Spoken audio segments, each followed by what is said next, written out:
জুমার দিন দুপুর 1টার পর ইয়া জাল জালালি ওয়াল ইকরাম পড়লে কি হয় জানলে আপনি অবাক হয়ে যাবেন। ইয়া জাল জালালি ওয়াল ইকরাম এটা সাধারণ কোনো বাক্য কিন্তু নয়, এটার একটা মারাত্মক ফজিলত রয়েছে। আল্লাহর হাবিব সাল্লাল্লাহু আলাইহি ওয়াসাল্লাম একদিন বসা ছিলেন মসজিদে নববীতে।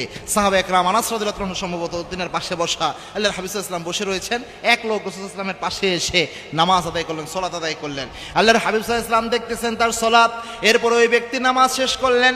নামাজ শেষ করে তিনি হাত তুললেন, তিরমিজির হাদিস, হাত তুলে তিনি আল্লাহর কাছে দোয়া করছেন। আল্লাহর হাবিব সাল্লাল্লাহু আলাইহি ওয়াসাল্লাম বললেন, আনাস, এই যে এই ব্যক্তি দোয়া করতেছে, এই ব্যক্তির দোয়া আল্লাহ খালি হাতে ফেরত দেবে না। কেননা দোয়া করার সময় এই ব্যক্তি এমন একটা বাক্য পড়েছে যে বাক্য দিয়ে আল্লাহর কাছে দোয়া করলে আল্লাহ রাব্বুল আলামিন খালি হাতে ফেরত দেয় না, খালি হাতে আল্লাহ রাব্বুল আলামিন ফেরত দিবে না।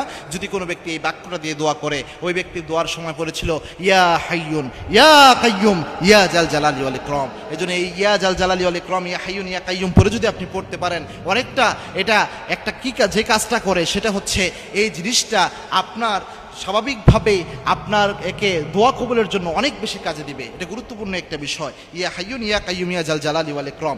এরপরে যে বিষয়টা দুপুর 1টা কেন বললাম জুমার দিনে, দুপুর 1টার সময় কিন্তু ইমাম সাহেবরা মিম্বারে বসে যায়। আল্লাহর হাবিব সাল্লাল্লাহু আলাইহি ওয়াসাল্লামের একটা চমৎকার হাদিস রয়েছে। আল্লাহর হাবিব সাল্লাল্লাহু আলাইহি ওয়াসাল্লাম বলেছেন, জুমার দিনে এমন একটা সময় রয়েছে যে সময় বান্দা দোয়া করলে আল্লাহ দোয়া খালি হাতে ফেরত দেয় না। মুহাদ্দিস ইকরাম ব্যাখ্যা করেছেন এই সময়টা দুই রকম হতে পারে।